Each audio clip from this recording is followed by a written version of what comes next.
Well, here we are. Another stop on the journey to finding hope, inspiration, and positivity in this crazy world we all live in. You are listening to Changing the Perspective podcast. If you are watching this on YouTube, please subscribe to our channel and like this video below. If you are listening on a podcast service, please like our podcast on your preferred service.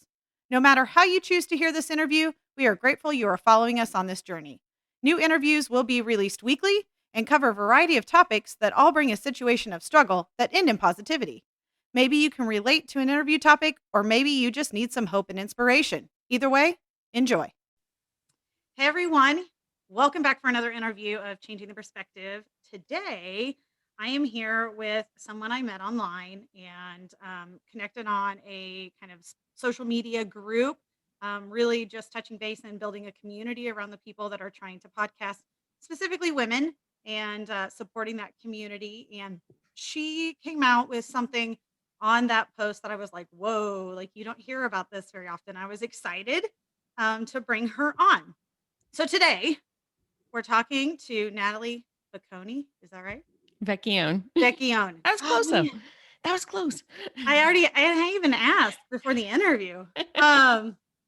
She actually went through some domestic adoption with her and her husband, and one of the children she adopted has what's called fetal alcohol syndrome disorder, right? Fetal alcohol spectrum disorder Spectrum is the name of the spectrum. Okay. Yeah, and he has a diagnosis under that spectrum. Yes. Got it. So we're going to hear her story on kind of how they went from adoption to now finding out some things, and then where her son is now, because he has really kind of beat the odds with a lot of diagnosis in the world of mental health and autism-y type diagnoses. He's really kind of conquered some cool things, and I'm really excited for her to tell about that. So tell us where this all started for you and how it kind of came to be. First, thank you for having me on your show. You're I welcome. really appreciate it.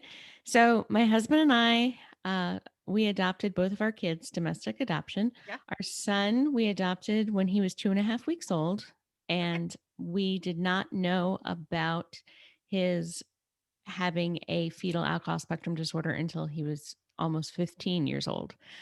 So we went a long time before having a diagnosis for him.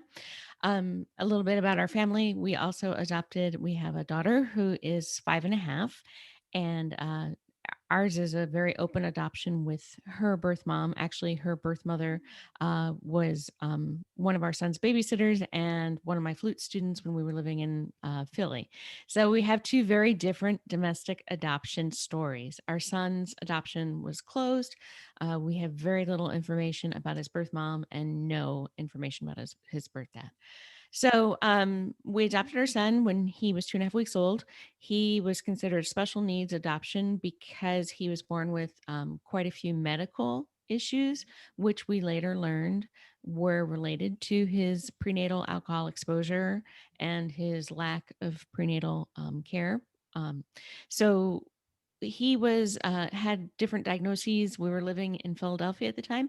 We went to a few specialists, actually quite a few specialists, and we just would explain, he's adopted. At that point, we had only known that he had very little prenatal care, and nobody really connected anything. It was very siloed, in getting care for him. So when he was about almost 2 years old, he started regressing developmentally. And that's one of the red flags in FASD, having an FASD. And also, what I should say is when you have an infant that has a suspected FASD, some of the issues that present, some of the characteristics that present are things like sleep disorders, poor sleep, lack of sleep, failure to thrive, low birth weight, feeding problems. Those are some of the characteristics that can present when they're infants and babies. So when our son was almost 2, he started having night terrors, which we know that kids have night terrors typically when they're about 4 or 5, late preschool, early elementary age. He was almost 2. So that was a red flag. At the time, I was working as a music therapist in early intervention and working with young children. So I knew that was a red flag. So we sought out us we went to a sleep study for him, which sleep study with a toddler is an oxymoron because there's no sleep that happens and you really don't learn much. So we went to a sleep study at a different hospital, and we of course, no sleep, nothing to really record. He did not have a night terror during that study.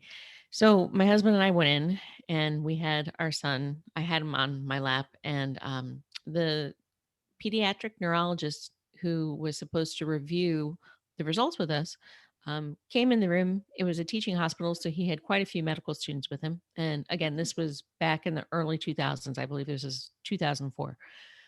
He came in the room and he took a look at our son, and he didn't even address my husband and I. He addressed the medical students. He said, "Look at that child. He has mild fetal alcohol effects," which there is no such thing as mild fetal alcohol effects. Prenatal alcohol exposure is prenatal brain damage. It just affects babies, unborn children differently for a lot of different reasons, and it's a spectrum, which I'll talk about a little bit more in a second. So he said he just listed off these characteristics and these symptoms and everything to these medical students, while my husband and I were just looking at each other in shock and thinking, "Oh my goodness, we've never heard this before." So, he stopped talking to the medical students and we said, "Well, what do we do? This is the first time this has been said." And very flippantly, he just said, "Oh, just put him in an early intervention and he'll be fine." Which we know that when you have a child that has either a developmental disability, a brain-based disability, a brain-based diagnosis, you don't grow out of it. Some symptoms can improve over time. However, they may be replaced by other symptoms. So it's a lifelong disability. And that's one of the many things that I learned as a parent. So we put him in early intervention, and he just, just like the neurologist said, he did do fine. However, as he grew older, more symptoms developed. So things that people think are behaviors, willful behaviors, are actually characteristics of the prenatal alcohol exposure. Mm. Some of the primary characteristics include things like sensory processing disorder, auditory and visual processing. There's often delays. So, for example, it may take them longer to process something because of the alcohol exposure and how it affected the brain. Another symptom is sensory symptoms. So they may be seeking sensory, behaviors. So for example, our son was a runner. He used to circulate the room and run around. He was seeking vestibular sensation. Or if they like to swing, on a swing. What our son, his sensation really was seeking was proprioceptive, which is heavy, meaning like they want to feel grounded. And for example, in the autism community and other communities, these are words that are very commonly used, so if you're listening to me saying this, you can relate. Yep. So he was seeking things like that. And again, as he grew older, and at the time, he was in private school, my husband and I chose, like a smaller private school because we thought that would be better for him. He started developing more primary characteristics, distractibility. He was given a diagnosis of ADHD, which again, it was related to the FASD. Yeah. Other things as he grew, dyscalculia, dysgraphia, learning differences, learning disabilities. So when we moved to New York, when he was about 10, we tried public school, and it worked. He was in a classroom that was integrated, so there were kids with special needs and kids that were typically developing, and there was a little extra support, and he did okay. But again, and this is especially true with kids that have an FASD or a brain based diagnosis, it's not always like across the board failure. There are, strengths and weaknesses just like in any individual. So, he would have subjects and areas that he actually did well in, but then others he did not do well. Another primary characteristic of having an FASD is poor memory.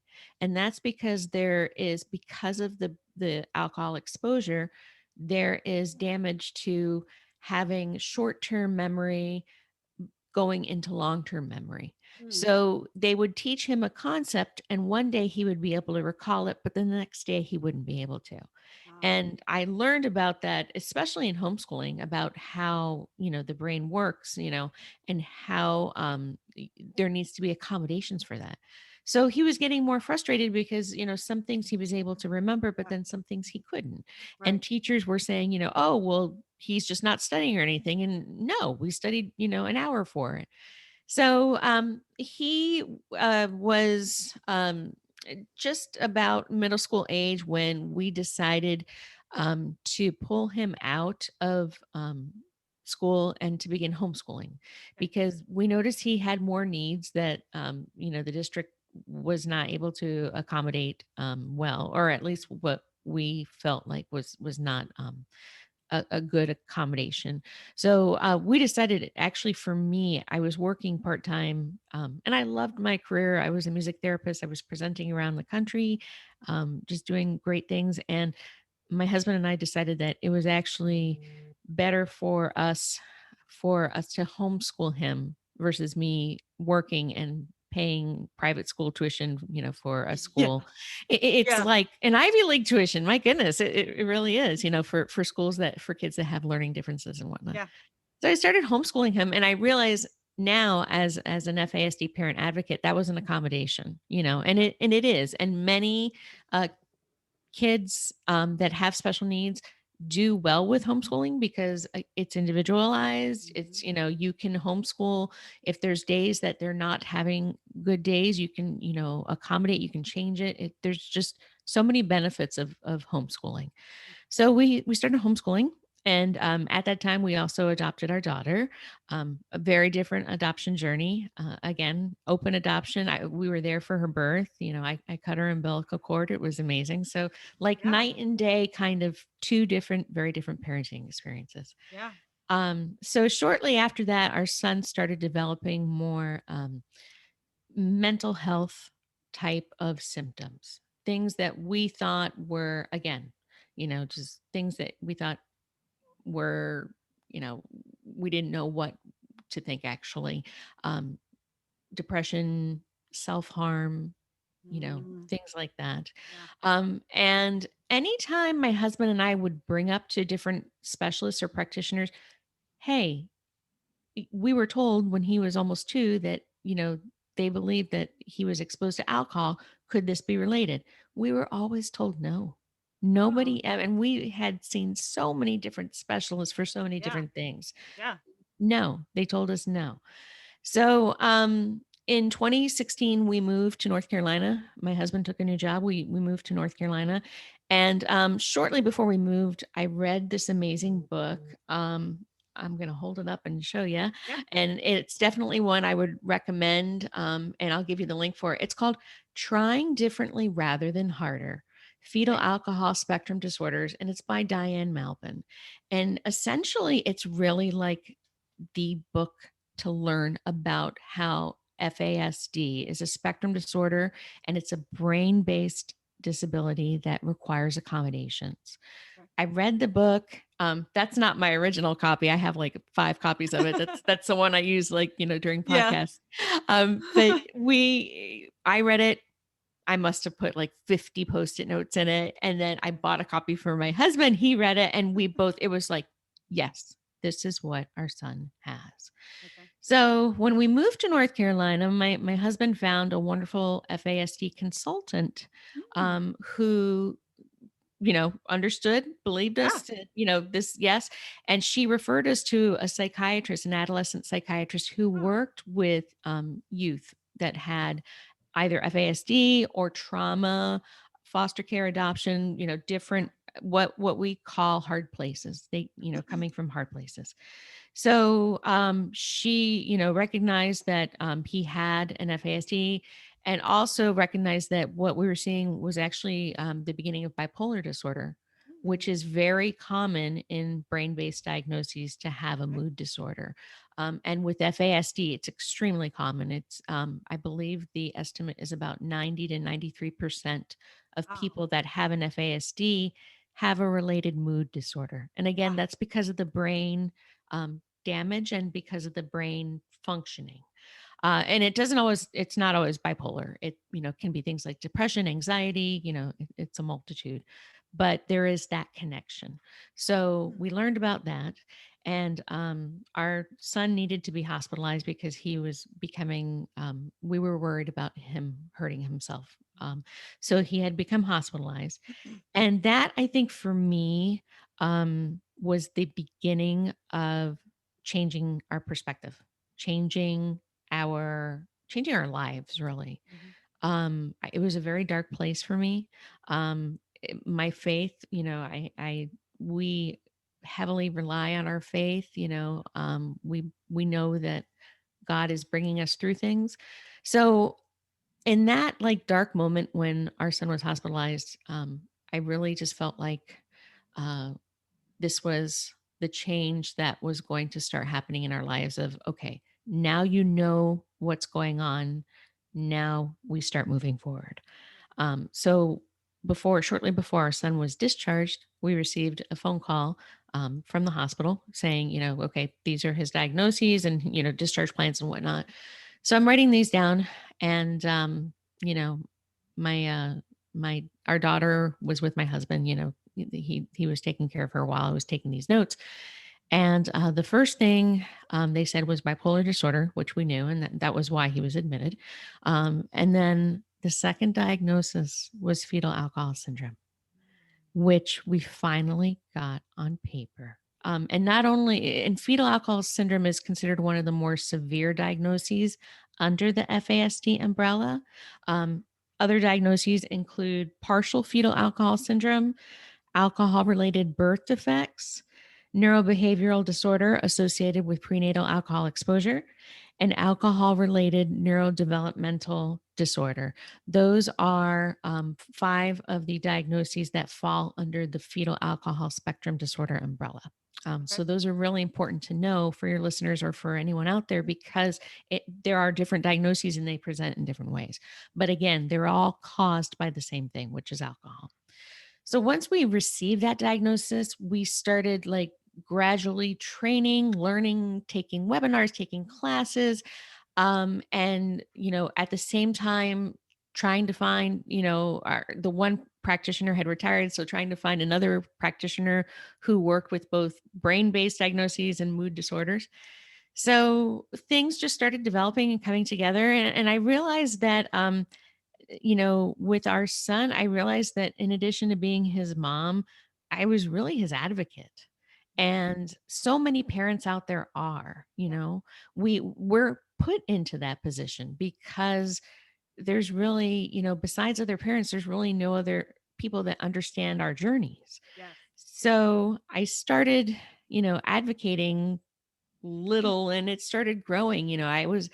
actually invited. I was one of 50 um, participants invited to a parent leadership conference in North Carolina for parents of exceptional children.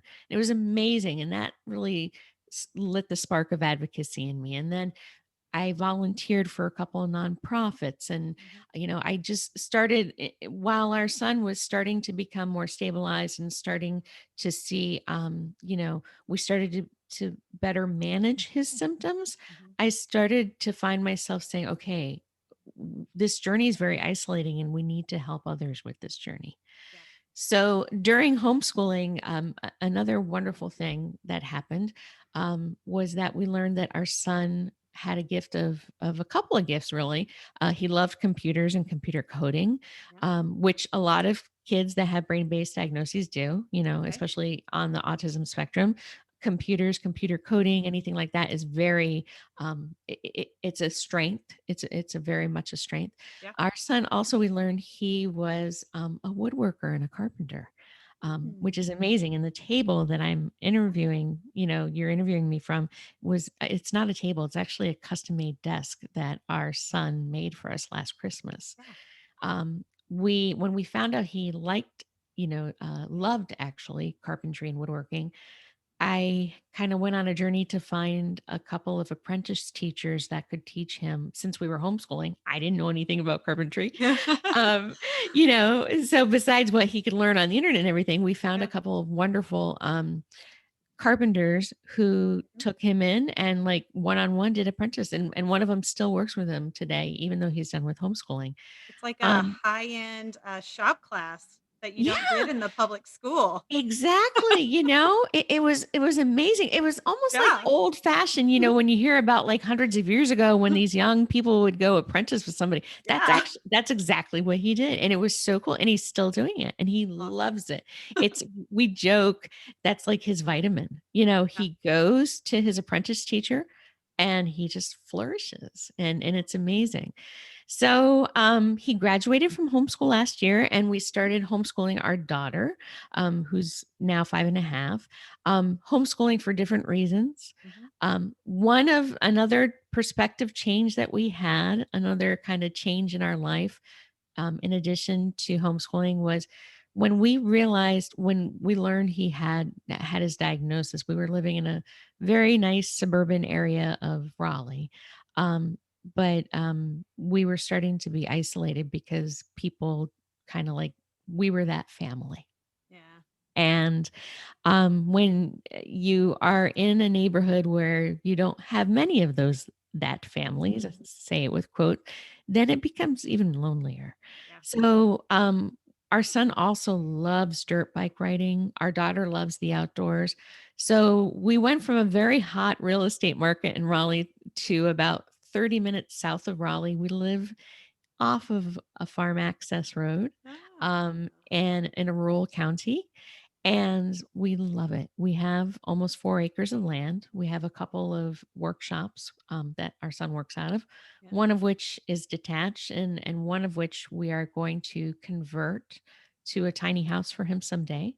Mm. So when he's in his 20s, right now he'll be 19 this year. He's not quite ready, probably in the next year or two.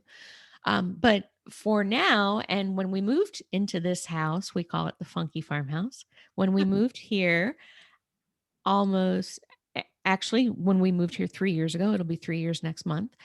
The farmhouse is laid out. It's all kind of one level except for our son's apartment. We like to call it. He has a finished in-law suite above the garage, Yeah. and he has his own. It's better than my first room in college or my first apartment in college. It's pretty awesome. I'm like, dude, you're lucky. And he has his stuff. He has his microwave and his, Mhm. just everything Yeah. set up, his computers, because since COVID, he's also started taking some part-time online coding classes, Mhm. in addition to doing his woodworking. So he has his own setup there, and it's on the other side of the house. And then, you go through the laundry room and the kitchen, and then on the other side of the house is where we're at, our little home office, and then my daughter's room and my husband and I, our room.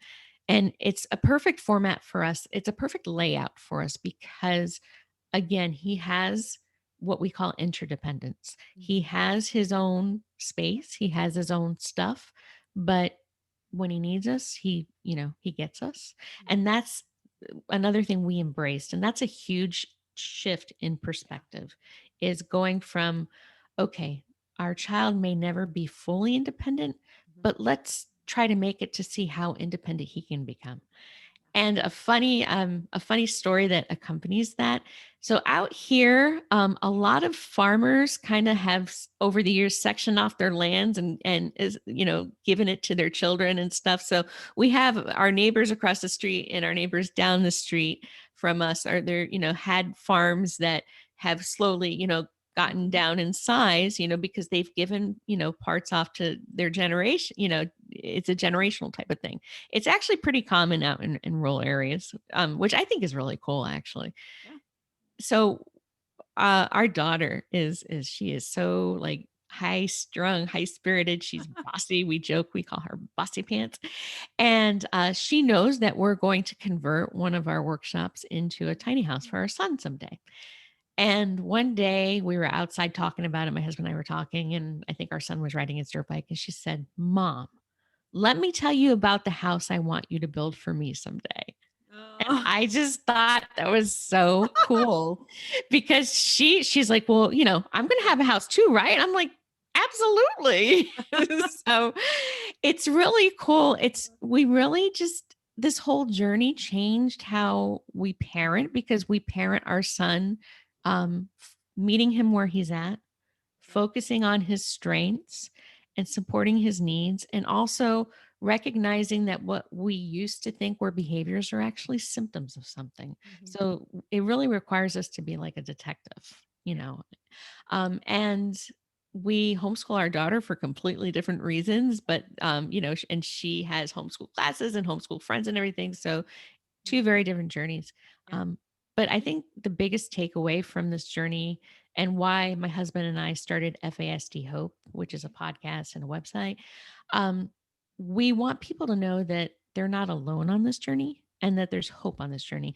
And you mentioned, our son is, he's successful, but success is also a spectrum, and it looks different for everybody. Right. So we don't like to say like we're done because now we're just on a different journey with him, being a young adult. Now it's just like a brand Yes. new, thing. So it never ends, but Yeah. it's a spectrum and it's a long road. It's a hard road. And that's another thing. We don't sugarcoat anything. We want to give people hope about fetal alcohol spectrum disorders, but Mhm. at the same time, we also recognize the reality, which Right. there is a lot, there's some statistics I'll share with you in a minute that people don't know. And like you said, people just don't understand or they don't know or they never even Right. realized it. Right.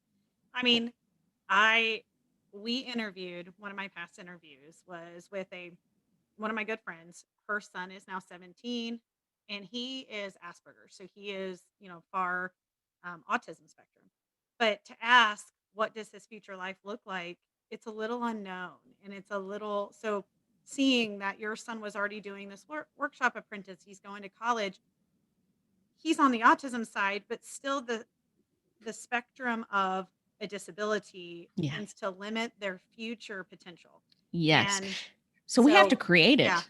We as yeah, parents, and that's one of the things I like to communicate and I hear is we actually have to create it. You're exactly right. yeah, Because our society is not we're not equipped for those. We hope we right, wish we were, but we're not. We don't have like tiny house villages even though I know some are starting. We yes, don't have, communities where they have that interdependence. So, yeah, we really mhm, I hope this is an inspiration for people to say, okay, how can we better help these young adults on their future right, journeys, and they're going to look different for everybody. Yeah. yeah. Yeah. So I want to go back to a couple of things that you talked about. You talked about when he ended up getting diagnosed with bipolar. Do you find or have you learned through this process that hormones, like the timing of when they change, it creates new things? Yes, Okay. 100%. And that is especially true in FASD, Okay. because of the science of FASD affects the brain. It's a brain based disability. Alcohol affects the brain and the brain cells and how things form. Okay. Um, and puberty is a time where, in a typically developing unborn child, is able to shed and an unborn child develops, in a way that they're able, when they go through puberty, yes, these hormones exacerbate things, Mhm. but their brains are able to adjust. When you have a child with a brain-based disorder such as autism, Yeah. ADHD, FASD, Right. um, those coping mechanisms are affected. So puberty exacerbates it. So yes, that's the reason why we saw the bipolar when at 13 when he was Yes. starting to go through puberty, because when he was developing, his brain wasn't able to make those, adjustments and those brain Yeah. accommodations. So yes, so the bipolar disorder was what what the hospital gave as the number one diagnosis, but we know it was caused from the fetal alcohol syndrome. So, Okay. they, even though they had the diagnoses, both of them, which we were thankful for, because Yeah. once we had that on paper, we were able to go and apply for services and apply for, trainings and things like that. So having people say how important is having that FASD diagnosis if you suspect it, Mhm. it's very important, because not only does it change your perspective on parenting, but it changes services that your child or teen or young adult may be able to receive, Okay. especially as they get older. So Yeah. yes, puberty, yes, and I've been told that in their 20s, people that have an FASD, things start to not calm down, but you start to see less of those puberty Yeah. exacerbated symptoms, So I'm looking forward to the 20s. I mean, my son, I guess you would consider normal. We say typically developing. Yeah. He's We still a teenager, and hitting puberty at with him, I was just like, yeah. Oh "Oh." yeah. Yeah. So I Yeah. can only imagine. Yeah. I mean, It's very difficult. And oh, with FASD, it's one of the many distinctions between FASD and other brain-based diagnoses is with FASD, and this is also true for, I believe, for autism. There is a gap between the child teens chronological age, which is how old they are, physically, versus their developmental age. yes. So you may have a teenager who's 16, but if he or she has a diagnosis of an FASD or another brain based diagnosis, developmentally, they may only be like 10, or Right. 11. And Yeah. it's not across the board, like, so for example, our son, when it comes to things like carpentry and computer and stuff, Mhm. I would say he's like 40. He's got the Yeah. skills of like a well experienced adult. But when it comes to things like managing time, managing money, which is abstract, developmentally, he's far below that. And that's called dysmaturity. So what that means is that it's not that that teenager or young adult just doesn't want to do it. It's they can't do it. The maturity Yeah. is physically not there. Yeah. So my sister teaches, it's here in where I'm at, it's called the BASE program. And so it's through our public school system, but for seniors that are in some sort of disability classroom, they can qualify for what's called BASE program. And they're taught life skills. So assisting in a hospital, like transporting patients, counting inventory, cleaning. They have like 8 or 9 different centers that they go do certain jobs at.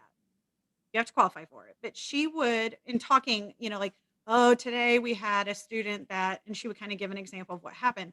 She would say, although the student is 18, he functions like he's 9. But this student may be 18 and he's an old soul and functions like he's 30. And they're all in the same classroom. And so I know she has struggled with like, how do you teach the 8-year-old and the 30-year-old, although they're both 18, the same skill and them understand it the same way? And I know that has been a fight every year that she's in school. Now she loves her job and loves being able to help those people, but she talks about that all the time. I feel for All the her. time. That's amazing. Yeah, Yeah. it's true. And that's why in schools, or in, whether they be public, private, or in Right. settings where there's groups, it's you know what we've learned is you make the accommodation across the board and just Yeah. have it be like, just this is how it's going to be, Yeah. and you make the accommodation as part of either the teaching style or the Mhm. lifestyle, or for us the homeschool style. So Right. yeah, I can only imagine, being her doing Same. that. Wow. Oh my It's a goodness. thing. Yeah. Okay. So I want to talk about, I listened to your first episode of your podcast, which for everyone that's listening to this, it's called FASD Hope. and we will link it to this interview so everybody can be a part of their world. You talk a lot, and first of all, I want to commend you for talking about what you did in your first episode. You opened your life, and for me, witnessing my sister dealing with kind of a multiple thing of diagnosis, not FASD, but multiple, and watching their life having to change between her and her husband, her and her other kids. I commend you for talking about it. So I want to touch base, if you don't mind, on how you and your husband have really kind of dedicated to trying to get back to your marriage and not let this kind of just totally wreck your world. But at one point, you talk about in that episode that it was kind of a scary situation, that you thought maybe this wasn't going to work out. Yeah, we were close to separating at Yeah. one point. Yeah, we were. And actually, a couple of times where we thought, are we going to be able, and it wasn't because we didn't love each other. It wasn't Right. because we didn't want to be married. It's just we didn't know how we could get through it, Hmm. because, there are those statistics when you have a special needs child or a special needs teen, or I want to say more than 50% of the marriages, end up in divorce. So, Yeah. yeah, and we are real about that. And that, again, that's another thing that we wanted to share. But when you change your perspective, when you change, and what we did was learn about brain-based or neurobehavioral parenting, Hmm. and being, not only were we caregivers, but parenting, in a different way, Hmm. that took a lot of stress. It took a lot of stress off. We still have stress, and we still, it's Yeah. still a very hard road, but we realized more. It brought us closer together. This sounds funny, but what almost broke us actually brought us closer together in a Yeah. marriage.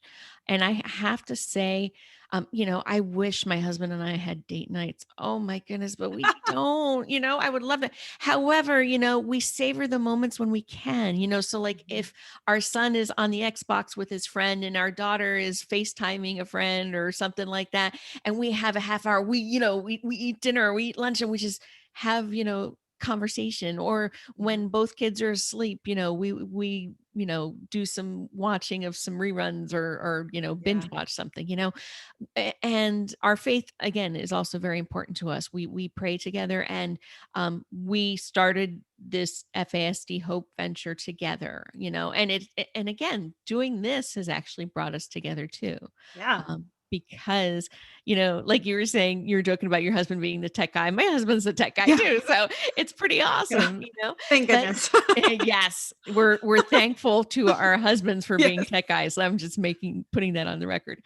Yes. But yeah, what almost broke us brought us closer together. And Yeah. that is another thing that we want to be realistic about, because, out there in the special needs community, especially the FASD community, it does take a toll on marriages and on Yeah. families. Right. And again, letting people know that, look, there's no cure, there's no instant success model, but, if you make accommodations, if you learn how to parent from a different perspective, if you learn how to life from a different Yeah. perspective, then you can have a better quality of life. Yeah.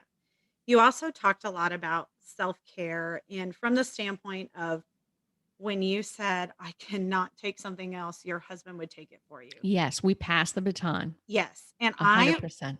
to hear that, I was just like, "Yes."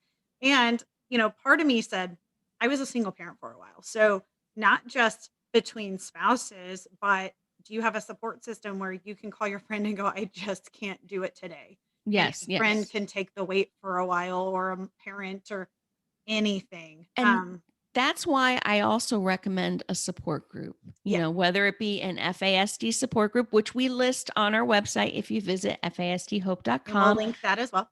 Thank you. We have a Yeah, resource page where we list, each state's, okay. organization or whatever. Yeah. For us, like I co-facilitate with a very dear friend of mine who also has um children that have FASD. She has Oh, biological children, and then she and her husband adopted, I believe, 6 children. They have a very wow. large family, and they we started she was actually my trainer in learning about neurobehavioral parenting, Oh, and we started a support group. It's a faith-based online support group for those parents, families who have kids who learn differently, not just FASD, but other things. So in our community too, and I have other, what I like to call my tribe, you Mhm. have that group of friends that get it, and they come from all different walks of life, they are so helpful in this journey, having those friends. And since we've been on this journey too, we've also lost a lot of friends Yeah. because a lot of people don't get it. And they're like, well, why can't you go to this event? Or why do you have to leave early or anything? So we have lost a lot of friends. And we actually, we do have family members that don't understand or relatives that don't understand. Thankfully, we also have family members and relatives that do understand. Yeah. So finding those support people is hugely important. For us, it was parent support groups, because in those support groups, you say things that people anywhere else, of typically developing kids would be like, what? What did you just say? But like Yeah. when you say it in the support group, they're like, oh, yeah, I get it. Yeah. So, Yeah. yeah, finding that support group too is another way to help you pass that baton, Yeah. you know? The last thing that I noted from your actually, I noted 2 more things, but you already talked about one of them. You talked about the desk that you set at in your first Yeah. podcast, and Yeah. I was like, "Oh my gosh, that's amazing." And you talked about that, and I appreciate you talking about that.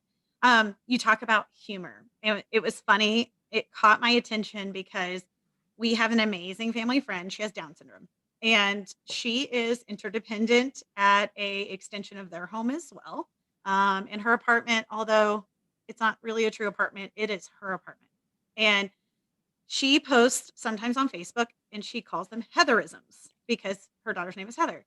And it's some random something that has to do with the Down syndrome type mentality, but she has to find humor in what it is. And so when you talked about you have to find humor in just random situations that happen, it really resonated. Um, and so I think that's awesome that you guys are experiencing some really cool things out of kind of a tragic situation, having to adopt a child you were hoping was going to be something amazing, and now just changing the way your amazing feels to you. Yeah, he's still amazing. Yeah, He's just amazing in a different way. right. And yeah, oh, humor is huge in our Yeah. life. I would say faith is number 1, Hmm. family is number 2, and humor is number 3. Yeah. Because humor is part of that support, and again, in the little tribes that Hmm. we have of parents who get it, who are walking that FASD walk. Again, you say things that are just like, "Oh my goodness, I can't believe I just said that out loud. That Yeah. sounds so," and we do, like, we find the humor in it Hmm. because, you need that. You Right. because otherwise you focus on the depressing part of it. Hmm. And nobody wants to. You can't No, focus on the negative all the time. no. So yeah, yeah. And my husband, I love that's it. one of the many qualities I love about my husband. He's hilarious.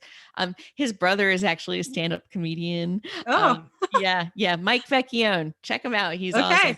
okay. But so we humor's big in our family, and it's even gotten to the point, and I shared this on another podcast earlier, that our son actually can joke about his FAS, which, Mm. for not even knowing that he had it. And then for him, us taking so long for him to learn about it and understand it. And there's still a lot of parts that he doesn't understand, but he's able to joke about it. And that to me is huge, Yeah, that he can say, okay, you know what, this is ridiculous. And I recognize it. yeah, So yeah, yeah, you have to have humor, and again, you're not making fun of anything. right. It's just you are making light of it. There's a big Yeah, difference, yeah, when you have a situation that's just so ridiculous you can't even stand it.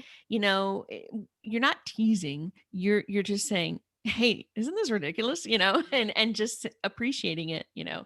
in a funny sense. So So yeah. before we end, anything that you want people to know, understand, So whatever? this journey has really transformed us, Mhm. in ways that we never thought. Again, when my husband and I became parents almost 19 years ago, we had no clue. We Yeah. didn't. And looking back, just at everything, I have to say that when you parent a child that has either an FASD, which again is a brain based diagnosis, um, a recent study, I'm going to throw some quick statistics in here. Okay. A recent study in that was published in JAMA. It was a JAMA published study conducted by Dr. Philip May at the University of North Carolina, Chapel Hill. He did a study in 2018 across the United States with first graders, different samples, different, populations. It's estimated that 1 in 20 children have an FASD. Mm, And we often think of FASD as, adoption, limited to adoption or limited to foster care. right. There's a high prevalence in those areas, but it's also in the typical population. Another statistic I'm going to give you is since COVID, 41% of women have reported an increase in binge drinking, and they're women Oh. of childbearing age. So if you think about that, Mm, there's going to be a huge impact from COVID in seeing more children who are in their biological families having FASD right. and having those symptoms. And then, other stats that we're more familiar with are I believe it's about 75 to 80% of children in foster care have an FASD. We often focus on the drug aspect, the meth, the opioid, that kind of thing. Those are damaging and those are effective, but actually, alcohol is more harmful to an unborn child than any other drug. And then finally, FASD, like I said, it's a spectrum. It's a brain based diagnosis. So when you parent and teach and work with someone that has a brain based diagnosis, such as FASD, you need to do it from a standpoint of as you would for any other disability. You Yep. accommodate, Mhm. you meet them where they're at, and you focus on the gifts and the strengths that they have inside of them. So that leads me to my kind of takeaway here, Yep. my kind of end note here. Um, and I've been saying this a lot lately, but this is just, I think it needs to be heard. When you parent a child who has a disability, any type of disability, I genuinely believe, and I say this from lived experience. I'm not an expert. I'm not a professional. I'm just a mom who's been a mom for almost 19 years. Your child, teen, young adult, has gifts inside of them that the world doesn't see because the world's looking at what they don't have. But what you can do is look at what they do have inside. You know, this desk is a visual reminder. Every time I'm on this desk, it's a reminder of one of the many gifts that our son has inside of him. Our daughter is an amazing artist. She's only 5.5, and she has this uncanny ability to paint or draw things that I'm just like, wow. That's another reason why we homeschool because, we want to foster those gifts. We want to nurture those strengths. So if you're listening and you're on this hard journey, um, know that you're a treasure finder. That's your job, and I know that you talking about your sister and Mhm. friends that also have children that have brain-based diagnoses. Yep. You're a treasure finder. It's actually I consider it to be a blessing and honor Yep. to say, what are the gifts inside my children and how can I help them so that they can have a quality of life that they deserve? Yeah. So I guess that's my big takeaway is Okay. just remember those points. That's awesome.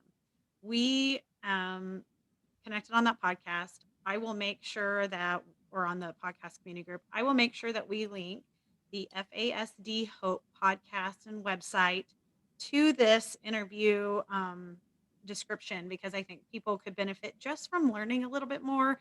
And if you're a parent that is questioning if your child has that, as she had said, like seek it out. Find the person that's going to help you decide absolutely yes or no with just no questions that you may have as a parent. And I think as a parent, if you go to a doctor and you're unsure, go to a new one. Like Yes. Yes. that's just where we're at. I mean, second, third, fourth opinions, if that's what you have to do, that's what you have to do. Now, obviously forcing that diagnosis on someone that doesn't deserve to have that diagnosis is different. But if as a parent you have that gut feeling that it's still not right, just keep going. I think you guys just working through it for years and years and years, I commend you for that kind of patience. That's really a lot of patience. It it it taught us, like I said, it taught us things that we never Yeah. never learned. Yeah. Yeah. Well, I want to thank Natalie for joining us today. I really appreciate you sharing your story.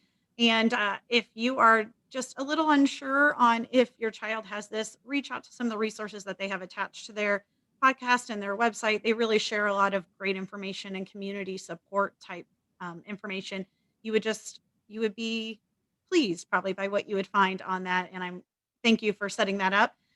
If you're interested in subjects similar to this or just general life subjects, please make sure you subscribe to our channel. We have several interviews between addiction, between parenting, between eating disorders. I mean, a whole gamut of things.